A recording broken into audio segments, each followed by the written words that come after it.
Jésus, mon modèle, mon exemple. Of course I sing, fill me, Holy Spirit. J'ai besoin de ton onction. Fill me, Holy Spirit. Je veux faire comme Jésus. Fill me, Holy Spirit. Nous disons merci à Dieu pour ce nouveau mois qu'il nous donne. Voilà, ce nouveau mois tout court qu'il nous donne. Et nous voulons lui dire merci pour ce nouveau séminaire qui est dans la continuité logique de ce que nous avons commencé à dire au mois d'octobre sur la consécration. Le thème de ce mois de novembre, comme vous l'avez deviné, ou non, pas deviné, comme vous l'avez vu sur Internet, ou comme on vous l'a dit, c'est sur le renoncement. C'est quand même bizarre parce que habituellement on dit de recevoir. Cette fois-ci, on vous dit de renoncer. Je suis sûr qu'un jour, certains vont me lapider. Mais si ça arrive, je dirais comme l'apôtre Pierre, j'ai été jugé digne d'être traité comme le Christ. Mais même ces menaces de lapidation ne vont pas m'amener à ne pas vous dire de renoncer.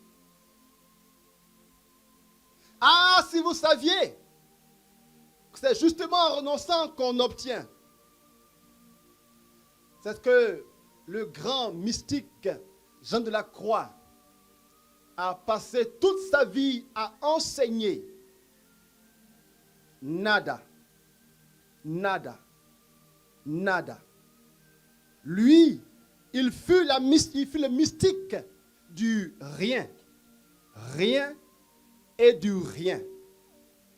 Et sa doctrine spirituelle s'appelait la doctrine de la nuit obscure. Alors, il ne parle pas simplement de nuit, mais d'une nuit qui plus est obscure. Car selon lui, il y a même 3 types de nuit. Il y a la nuit qu'on appelle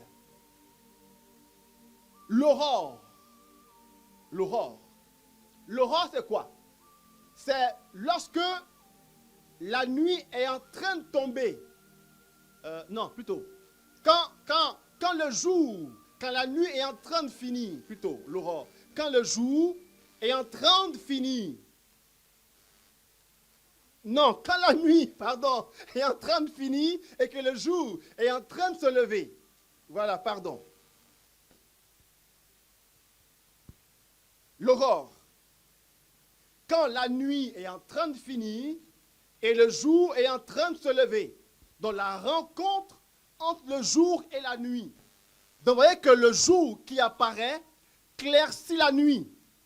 Donc ce n'est pas une nuit noire, c'est une nuit claire. Une nuit qui donne de voir des choses, qui donne de percevoir le jour qui se lève.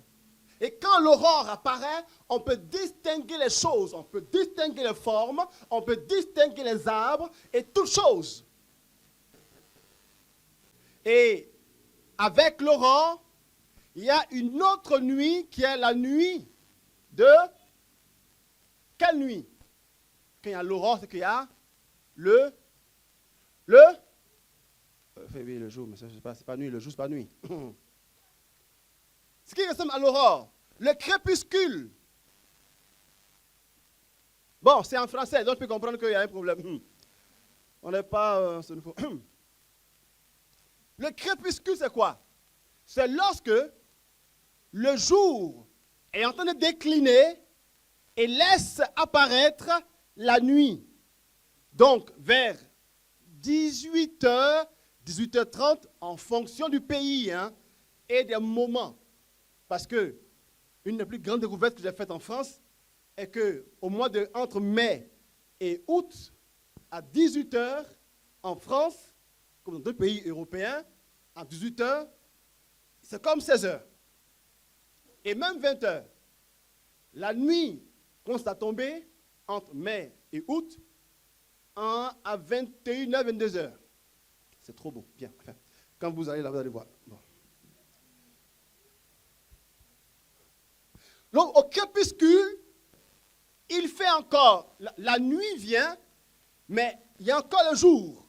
Et là encore, on peut percevoir des choses. On peut voir des choses. On peut voir. Donc, notre sens peut encore percevoir des choses. Ce qui est contraire de la nuit de minuit, où c'est la pure obscurité, surtout quand il n'y a point de clair de lune.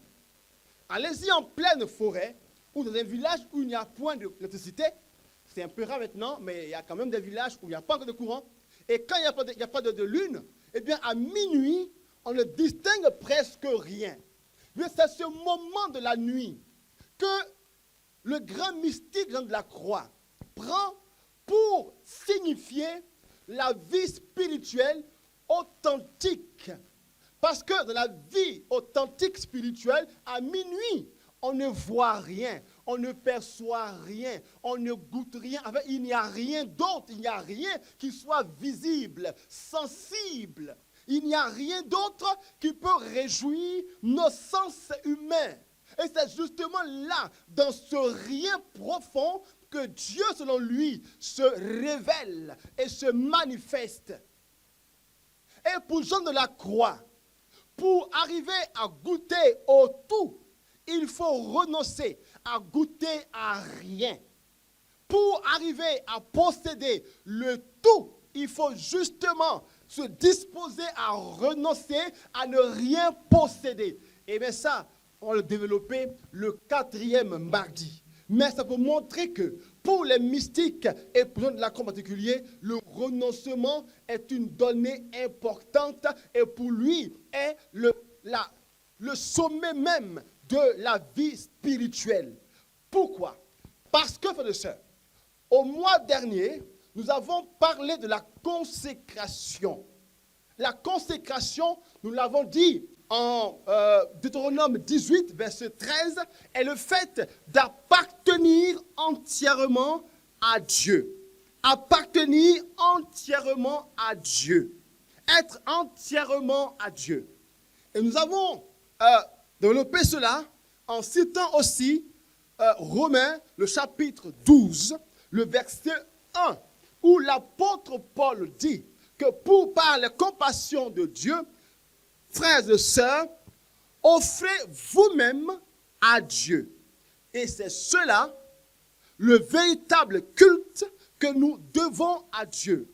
Comme pour dire que la consécration consiste à s'offrir, à se donner entièrement à Dieu. Pour celles et ceux qui n'étaient pas là au mois d'octobre, vous pouvez aller sur notre chaîne YouTube Epectasis pour revoir tous les enseignements. Mais on ne peut pas se consacrer en s'offrant sans le renoncement. Ce n'est pas possible.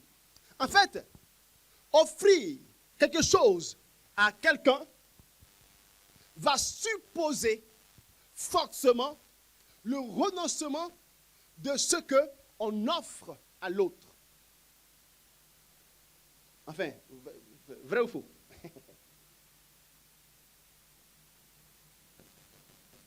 Vrai ou faux? Est-ce que vous le dites parce que le Père qui le prêche ou parce que vous le croyez? Parce que celui qui dit faux viendra démontrer. Donc, peut-être pour ne pas démontrer, tu dis, mon cher, c'est vrai, on va passer.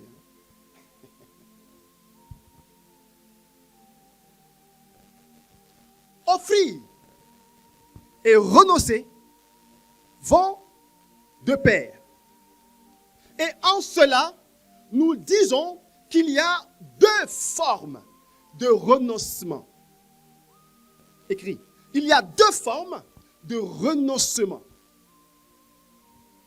Il y a ce que je peux appeler le renoncement effectif. Et ce que j'appelle aussi le renoncement ineffectif. Alors, je n'ai pas vérifié si ce mot existe, mais on va faire comme si ça existe. D'accord? Le renoncement effectif et le renoncement ineffectif.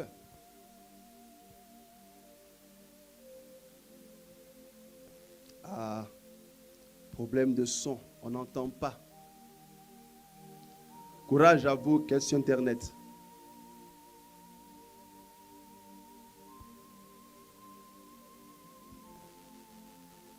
Lorsqu'on parle de renoncement effectif,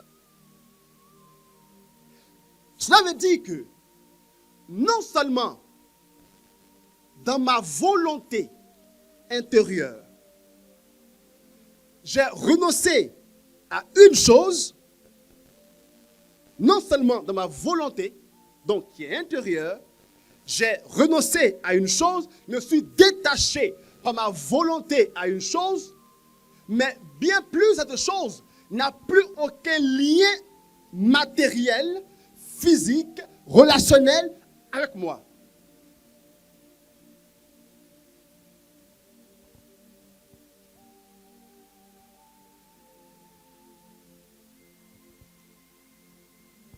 Alors, la régie, s'il y a un souci, au moins enregistrer, ça ne va pas là, ça ne va pas ici, je vois, ça ne va pas. Enregistrer en bonne et due forme et après, vous allez le faire vers sur Internet, mais au moins enregistrer en bonne et due forme. Pour ne pas couper l'enseignement comme on a perdu l'enseignement sur la consécration et la bénédiction. Enregistrer en bonne et due forme. Les gens suivent là. Et je suis bien content que vous suiviez. Essentiellement, je vais aller vraiment très calmement. Donc, je reprends. Il y a donc le renoncement effectif et le renoncement ineffectif. Le renoncement effectif, c'est le renoncement par lequel, dans ma volonté, je me détache de quelque chose, voilà ma volonté, mais bien plus que ma volonté, je m'en détache par le lien matériel, le lien relationnel. Je n'ai plus aucune relation avec ce de quoi je me suis détaché. Je vais encore tout à l'heure aller en profondeur. Mais dans le renoncement ineffectif, c'est que dans ma volonté, je me suis détaché, d'accord, mais je garde un lien relationnel avec ce dont je me suis détaché. Ça, c'est le renoncement ineffectif. Est-ce que vous avez compris?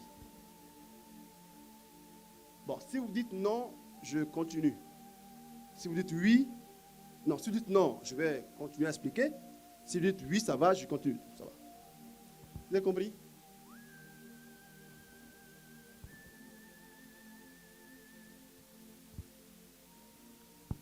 Exemple. J'ai une voiture. D'accord? Et la voiture, je veux l'offrir à quelqu'un. Donc, j'ai dit que pour offrir à quelqu'un, il faut que j'y renonce. Je ne peux pas en même temps offrir, en même temps l'avoir. Ou je renonce et je l'offre, ou je ne l'offre pas et je l'ai. Et pour la voiture, on va voir que en quoi consiste donc le renoncement effectif. Alors, c'est effectif en ceci que je la donne, donc je renonce dans mon esprit, je la donne et elle quitte, cette voiture, elle quitte mon environnement. Celui à qui je l'ai offert, la voiture, la prend et part avec. D'accord? Je ne la vois plus. Elle n'est plus sous mon contrôle. Il n'y a rien. Donc, c'est vraiment un renoncement effectif. C'est total. non seulement dans mon esprit, j'ai donné, mais bien plus, ce n'est plus même dans ma possession. C'est parti. C'est le renoncement effectif. Mais le renoncement ineffectif est le suivant. J'ai une voiture que je vais donner, offrir à un ami. D'accord? Donc, comme je lui offre, donc, dans ma volonté, dans mon esprit, la voiture n'est plus à moi. Je donne à mon ami. Mais mon ami dit, écoute, je reçois la voiture, mais vu que je ne suis pas sur place, que je vis par exemple en Europe, écoute, j'ai la voiture pour moi. Donc, bien que la voiture, je l'ai donnée à mon ami, c'est à lui de dorénavant. Mais il me charge, par exemple, de la gérer pour lui. Donc, bien que dans mon esprit, elle n'est plus à moi, mais elle est toujours dans mon sillage. Elle est toujours sous mon contrôle, en essence. Vous voyez qu'il n'y a pas une coupure relationnelle physique. En esprit, oui, mais pas physiquement. C'est ce que j'appelle le renoncement ineffectif. Alors, comment on traduit cela dans la vie spirituelle, concrètement? Comment on vit? Car nous tous, nous sommes appelés à vivre ces deux types de renoncement. Effectif et ineffectif. Le renoncement effectif concerne surtout ce qui est évidemment péché.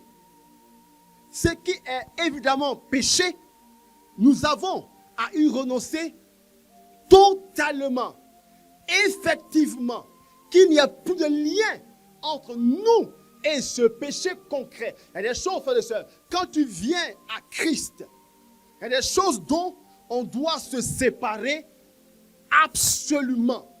Là, il n'y a pas à négocier, absolument. Parce que continuer à les côtoyer, c'est nous maintenir hors de l'offrande de la vie à Dieu. Par exemple, frères et sœurs, mentir. On ne peut plus côtoyer le mensonge. C'est un renoncement effectif, une coupure effective, un détachement effectif. C'est fini. Le mensonge de moi, c'est fini. Il n'y a plus de lien. Le vol et moi, il y a un principe. Plus de lien. C'est fini. Rien qui nous relie. La fornication, plus de lien. Adultère, plus de lien. D'autres péchés évidents. Le renoncement est concret, effectif. Parce que là, c'est clair qu'on ne peut pas garder un lien avec ces choses-là, à défaut que nous retournions à notre vomissement. Ça, c'est le renoncement effectif. Maintenant, qu'est-ce qu'un renoncement ineffectif dans la relation avec Dieu? Donc, ça veut dire quoi? Qu'est-ce que on laisse tomber? À quoi on renonce, mais qui est toujours un peu en lien avec nous? Ça concerne, frères et sœurs, toutes ces choses qui sont en lien avec notre humanité, avec notre être. Ces choses qui sont en moi ou en dehors de moi, avec lesquelles je dois vivre.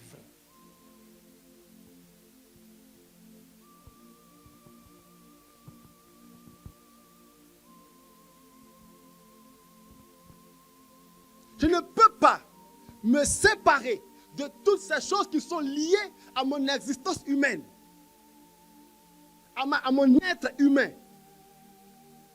Je ne peux pas ne plus manger. Je ne peux pas ne pas aller à l'école. aller au travail. Pour celles et ceux qui vont se marier, je ne peux pas ne pas me marier. Je ne peux pas ne pas faire ceci ou cela. Mais dorénavant, puisque ma vie est une offrande à Dieu, tout ce que j'ai encore en ma relation, en mon existence, dorénavant, je les vis en offrande à Dieu.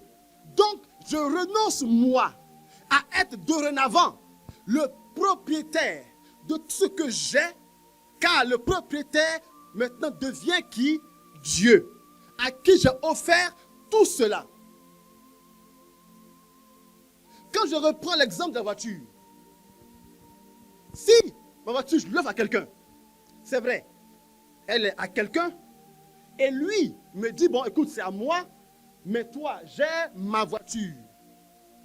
Mais si j'ai une voiture de quelqu'un à gérer, frères et sœurs, il faut que je sois très au courant que la voiture, même si elle est encore dans mon sillage, si c'est moi encore qui la conduis, c'est clair qu'elle n'est plus à moi. Et donc, je n'ai pas à la gérer comme avant je la gérais. Je n'ai pas à la conduire comme avant je la conduisais. Dorénavant, je la conduis comme le nouveau propriétaire veut que moi, je la conduise. Est-ce qu'on me comprend, oui ou non? Non, pas encore. Pas encore? Mais votre... Elle dit, je me concentre jusqu'à ce que ça ne va pas. La fille, ça ne va pas encore. Ça va bien se passer. Qui encore ne comprend pas? J'ai fait un sondage. Je vais les mettre juste pour voir. Si c'est elle seule, je lui dis, bon, ma fille, on se trouve après. Mais si vous êtes nombreux, je vais tout reprendre. Qui ne comprend pas? Facebook, qui ne comprend pas? Je vais reprendre.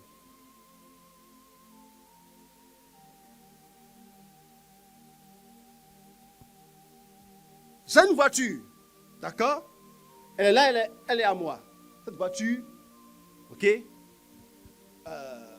Entre Korogo et là, la route n'est pas bitumée.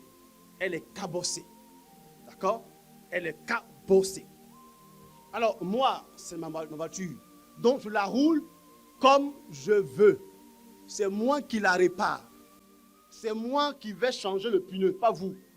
C'est moi qui vais changer l'embrayage. Donc, si je veux, je roule à 100 à l'heure dans les trous. Je m'en fous, c'est ma voiture. Alléluia. C'est bon ou pas? Ai-je le droit de faire ça ou pas? Pourquoi? C'est ma voiture. Mais un jour, je décide de l'offrir à mon fils Témélé. Parce qu'il est sans voiture. D'accord? C'est un exemple, Témélé. C'est un exemple. Témélé, tiens ce qui était ma voiture. Dorénavant, je te la donne. Donc, dès l'instant même où je pense offrir ma voiture à Témélé, dès l'instant où je pense l'offrir, elle commence à ne plus être à moi.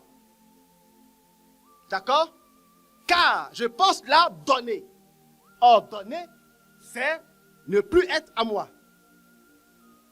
Et Témélé dit, tiens. Et lui, Témélé, il la reçoit. Il la reçoit, sauf que, pour l'instant, il n'est pas disponible pour la rouler, pour la prendre pour chez lui. Donc il dit, ok, je la reçois la voiture, mais en attendant que j'ai le temps pour la gérer moi-même, je te la confie. D'accord? Donc, cette voiture, il me la confie, mais, soyons clairs, elle n'est plus à moi. Vrai ou faux? C'est clair maintenant? Donc, comme elle n'est plus à moi, frères et sœurs, je ne peux plus, moi, la rouler comme je la roulais il y a quelque temps. En allant maintenant à l'Ataha, je prendrai mes précautions.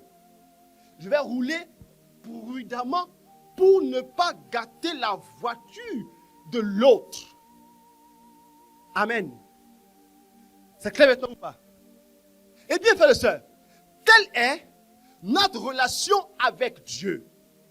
Dès l'instant où on dit au Seigneur, Seigneur, je me donne à toi, je me consacre à toi, je t'offre ma vie. Dieu dit, je la reçois. Ta vie, je la reçois. Mais je te la confie à toi.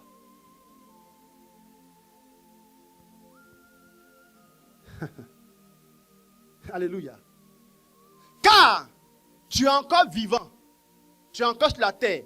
Tu n'es pas encore mort. Tu es encore là. Donc la vie qu'on donne à Dieu, Dieu lui nous la reconfie pour qu'on la gère en son nom.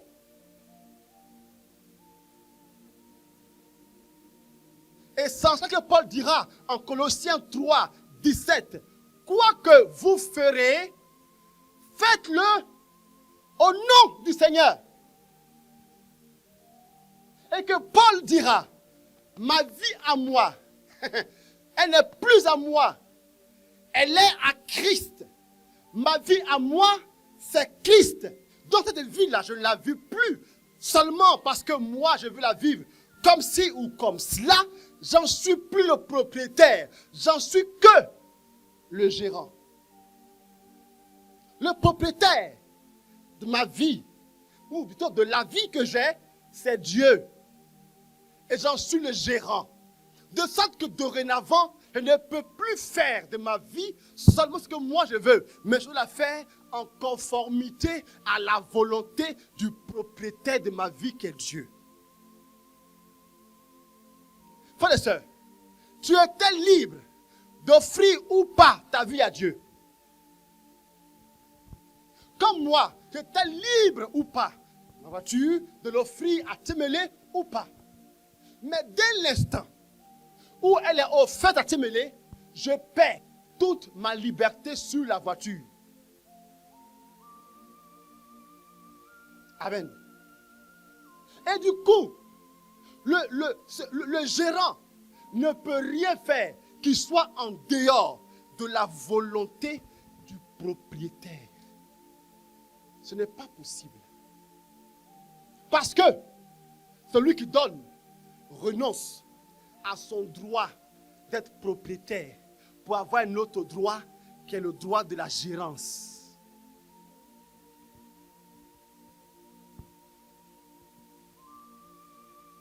Donc, dès l'instant, où on a dit au Seigneur consciemment, Seigneur, je crois en toi. Seigneur, je me donne à toi. Eh bien, on vient de renoncer à notre propriété privée. C'est vrai, on est encore en possession d'une volonté. Parce que moi, qui ai offert la voiture à Témélé, et qui lui à son tour me la confie, j'ai encore une volonté. Je peux encore la rouler, aller un peu où je veux, mais sans que ce que moi je veux faire soit en dehors de ce que lui, Témélé, aurait fait.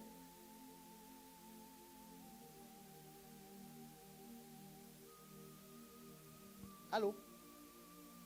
On est ensemble là ou bien je parle seul?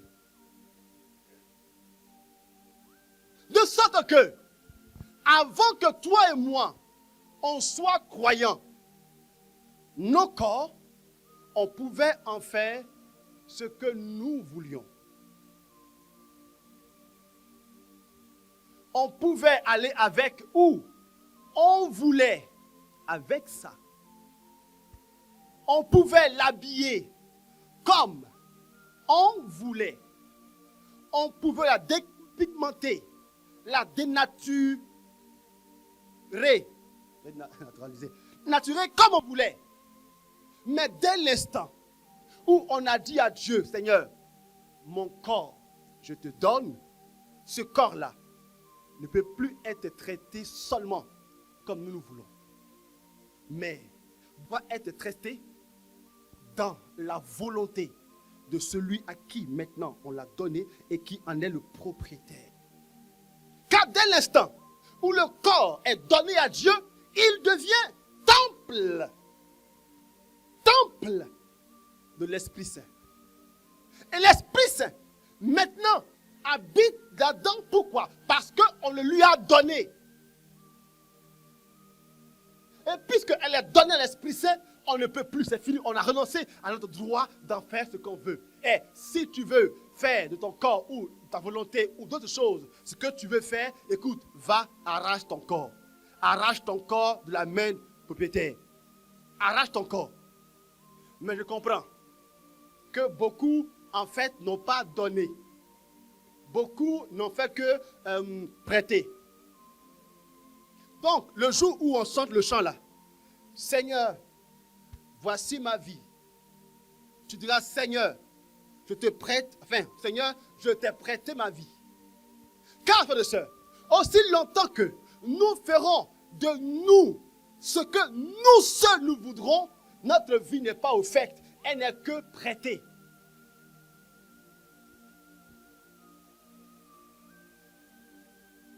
Le don est définitif. Le prêt est momentané. Dès l'instant où, frères et sœurs, où je peux à tout moment réclamer mon droit de propriété sur ma vie, frères et sœurs, ça montre que je n'ai pas donné à Dieu.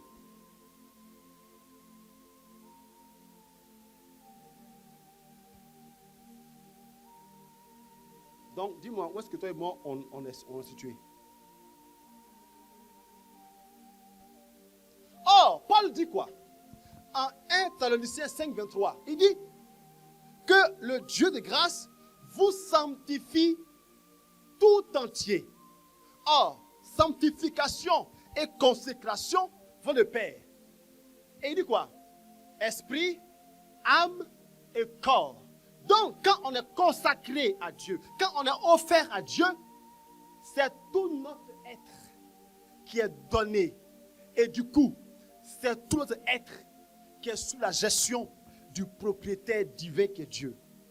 Et nous, ce que nous avons à faire, c'est comment faire pour que notre volonté ne prime pas sur celle du propriétaire, mais comment notre volonté se soumet toujours à celle du propriétaire de notre âme, de notre corps et de notre esprit.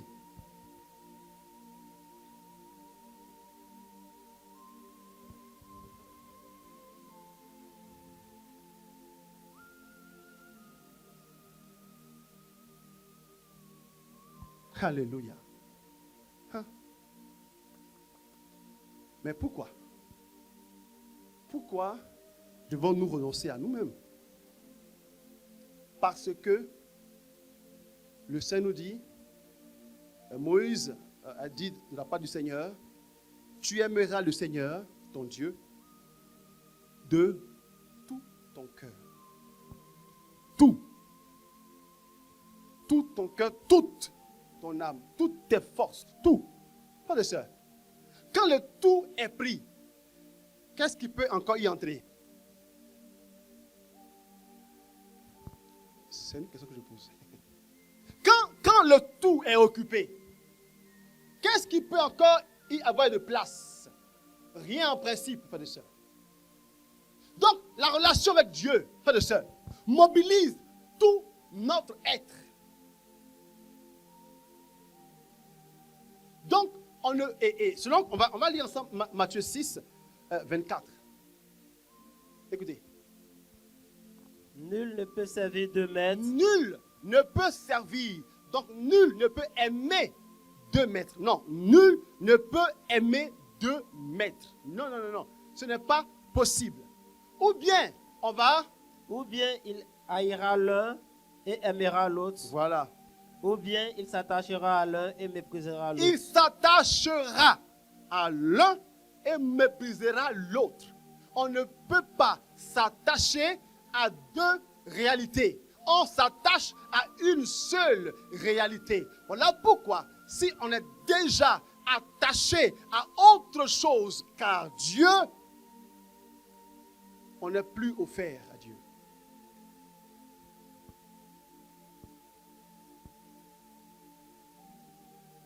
D'où l'attachement. L'attachement. Écoutez, quand on parle de renoncement, il ne s'agit pas de ne pas avoir ceci ou cela. Non, non, non, non. Non, on peut avoir, d'accord? On peut avoir une volonté. Bien sûr, on doit avoir une volonté. On peut avoir une beauté. On doit être joli. On peut avoir ceci, on peut avoir cela, mais on n'est pas attaché affectivement à ce qu'on a, à ce qu'on est. On a, mais on n'est pas attaché, car on est attaché à une autre réalité qu'on appelle Dieu. Et ce qu'on aime comme volonté, comme autre chose, on aime tout cela en Dieu. Mais Dieu est la seule et vraie réalité à laquelle on est appelé à être attaché. Et le Christ dira en Matthieu 10, verset 37, ceci. Son père ou sa mère, Qui aime son père ou sa mère plus que moi, plus que moi n'est pas digne de moi. n'est pas digne de moi. Écoute, il n'a pas dit de ne pas aimer son père ou sa mère. Mais il a dit qu'en ordre de prééminence, en ordre d'importance, en ordre de primauté, l'attachement, c'est à Dieu. Et les autres viennent après. Et on aime notre père, notre mère, en Dieu. Non pas en dehors, et mieux plus, mais en eux. Continue. Qui aime son fils ou sa fille plus que moi n'est pas digne de moi. Ça vous rappelle qui ça? Ça vous rappelle qui? Le sacrifice abrahamique. La preuve, justement. La preuve qu'on aime Dieu plus que tout cela est que on est capable de sacrifier tout cela pour Dieu.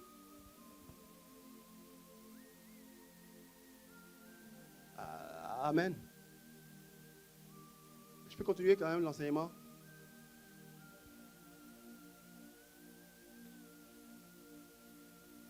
Écoute, tu as un enfant, c'est ça? Tu as un enfant? Tu as un enfant? Écoute, imagine-toi juste quelques secondes à la place de papa Abraham. Tu as un enfant? Bon. D'autres ont 2, 3. Toi, tu as un enfant. Ok? Tu as galéré en plus pour l'avoir. Et quand tu vois même la faire, c'est compliqué là, tu n'es pas sûr que tu auras encore. Mets-toi à la place de papa Abraham.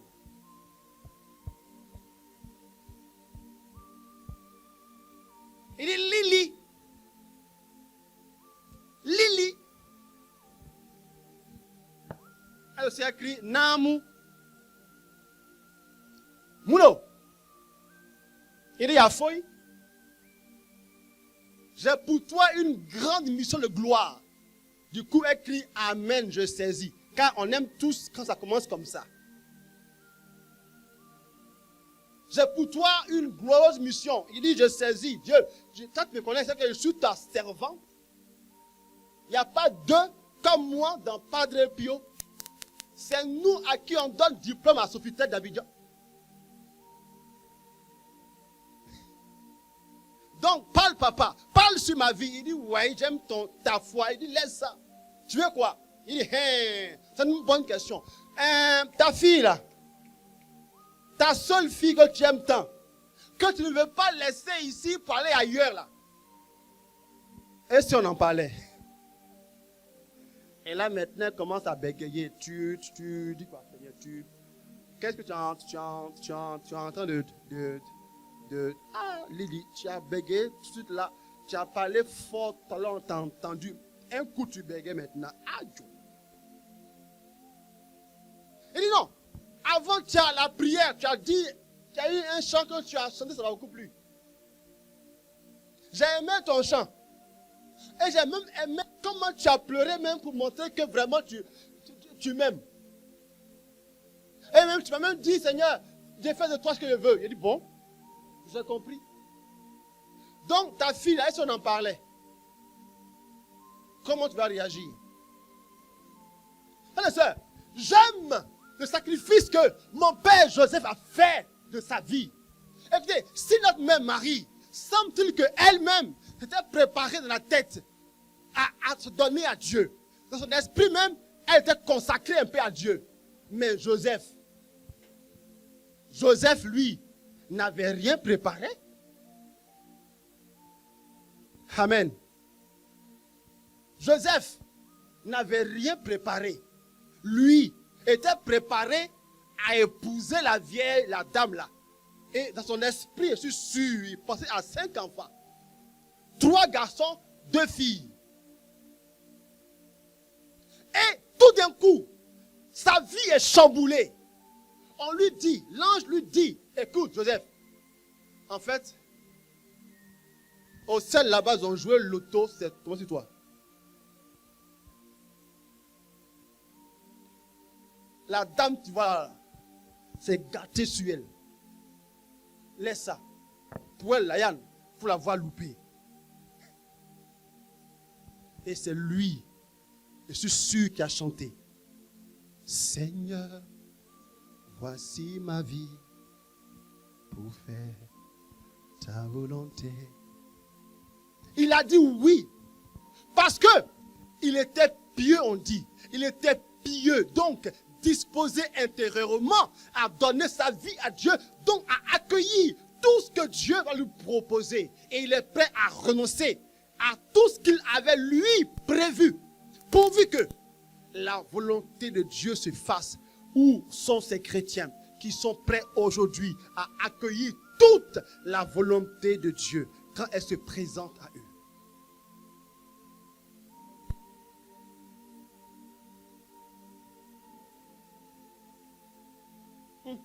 Je sais bien que tu avais prévu te marier à 22 ans. Là, tu en as et quelques 2. Amen. Et là, je sais, tu dis à Dieu,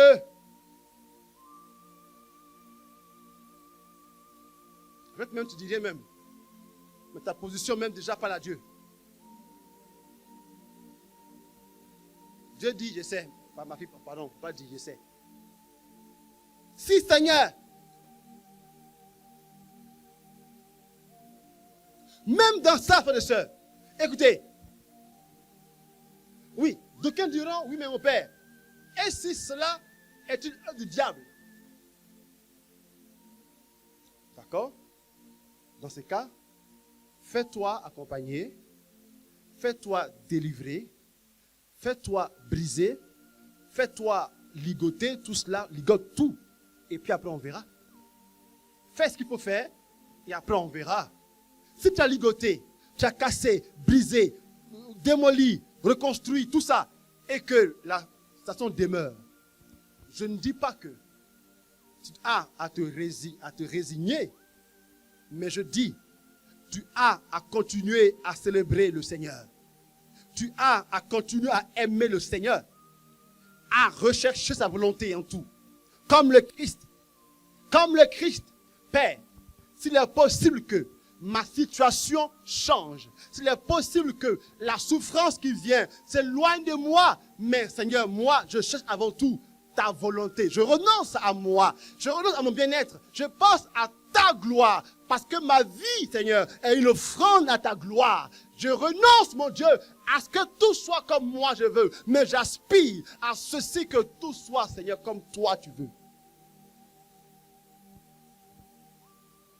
Voici ceux dont la vie est renoncement, car leur vie n'existe que pour faire et pour rechercher la gloire du propriétaire de leur vie. Alors moi, je pose une question. Est-ce que tu es le propriétaire de ta vie ou c'est Dieu qui l'est? Bien sûr, ne me réponds pas, réponds à Dieu et à toi-même. qui est le propriétaire de ta vie. Écoutez, Philippiens 2, verset 6 à 11, le Christ. Allons scruter la vie du Christ. Philippiens 2, 6 à 11. Écoute ceci. Lui qui est de condition Lui. divine Lui qui est Dieu, n'a pas considéré comme une proie à saisir d'être il n'a pas, l'égal il de n'a Dieu. pas voulu absolument, le grec dit arpazo. Écris un autre mot grec. Arpazo. A-R-P-A-Z-O. Arpazo. Il n'a pas quoi? Il n'a pas, il que Dieu. Il n'a pas, lui qui était de condition divine, n'a pas considéré comme une proie Il n'a pas considéré comme une proie. à saisir d'être l'égal de Dieu. D'être l'égal de Dieu. Arpazo. Arpazo, c'est quoi? Arpazo veut dire prendre de force. Ou bien vouloir de force. Ou bien vouloir coûte que coûte. D'accord? Il n'a pas arpazo. Il n'a pas voulu coûte que coûte qu'on le traitât comme Dieu. Pourtant, il est Dieu. D'accord? Il n'a pas voulu coûte que coûte. Ah. Aïe, aïe, aïe. Un jour, on va faire un enseignement dessus ça. Il n'a pas voulu absolument qu'on le traitât comme Dieu, bien qu'il fût Dieu. Mais il s'est dépouillé il sait que no. Il sait que no. K-E-N-O-O. K-E-N-O-O. Que no. Il sait que no. Il s'est dépouillé.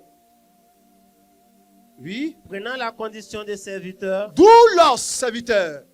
Doulos. D-O-U-L-O-S. Doulos. D-O-U-L-O-S.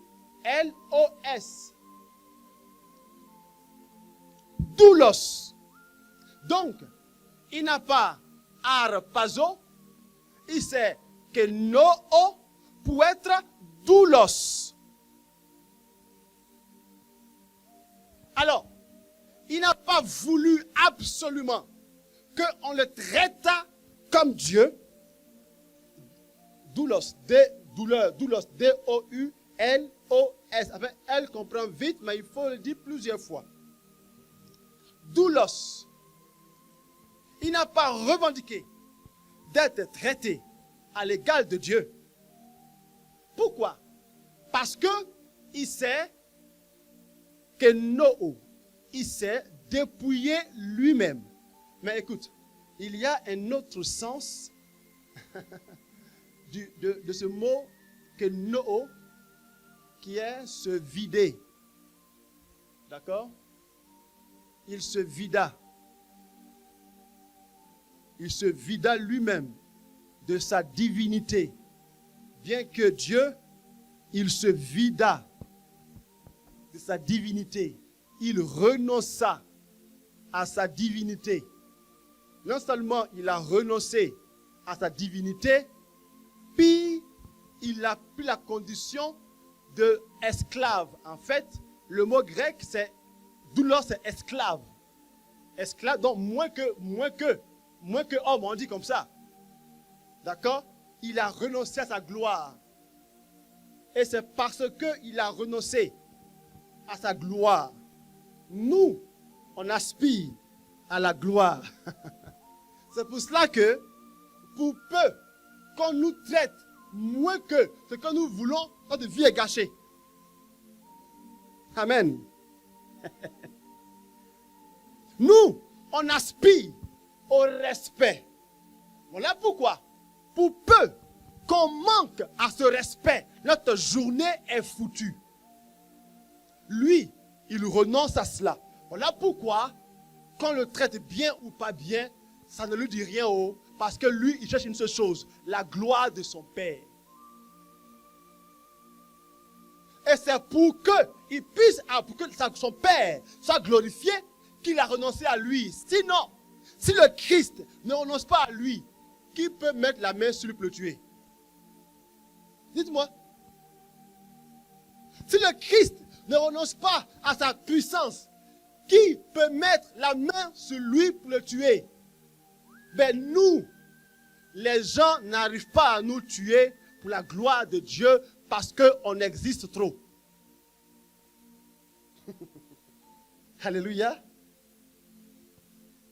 Et c'est qui je suis.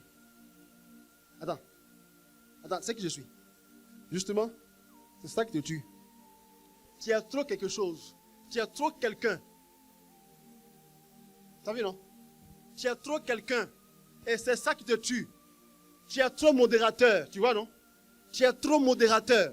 Tu es trop berger, tu vois, non? Tu es trop berger. C'est ça qui te tue, là. Tu es trop curé, tu vois? Non, tu es trop important. Tu es trop chef. C'est ça qui te tue.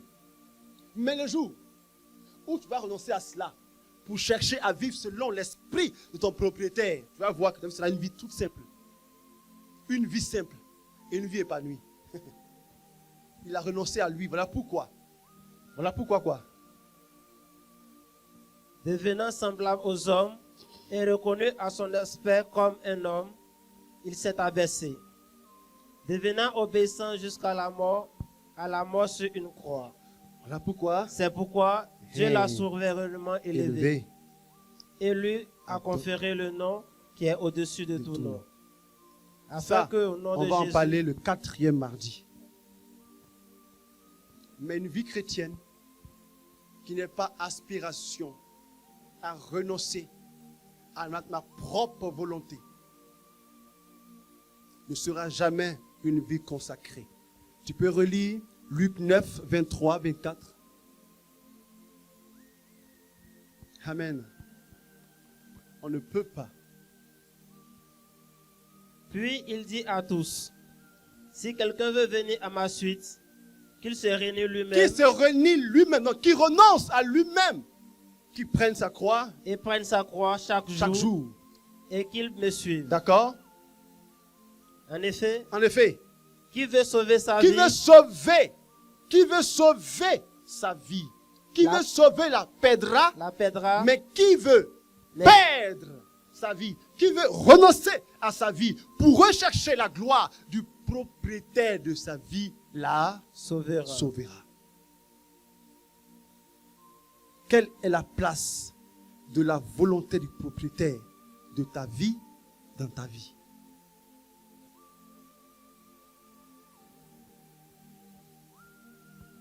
Écoutez, si ce n'était pas à cause de œuvre de Dieu, de sa volonté, de vous à moi, qui peut penser ça bien comme ça? Non, de vous à moi. Quand vous me voyez là, il n'y a pas style en moi. Hein? Non, mais attends, c'est pas fait de sa volonté là. Qui peut s'habiller un code comme ça? Quand d'autres mettent ceinture caïman. Qui peut faire ça? Dites-moi. Hein?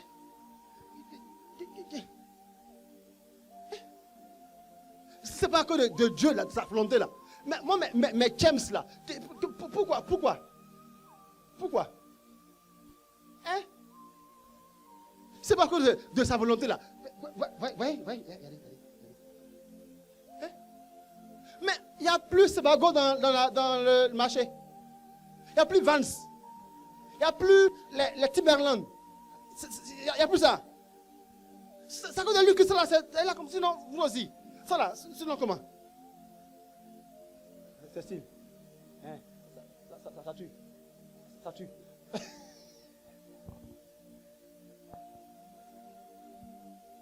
Yo! Sans sa volonté là, ça fait 5 enfants que j'ai prévu. 5 enfants. Oui. 5 enfants. Dont le premier devait se faire même le jour du mariage.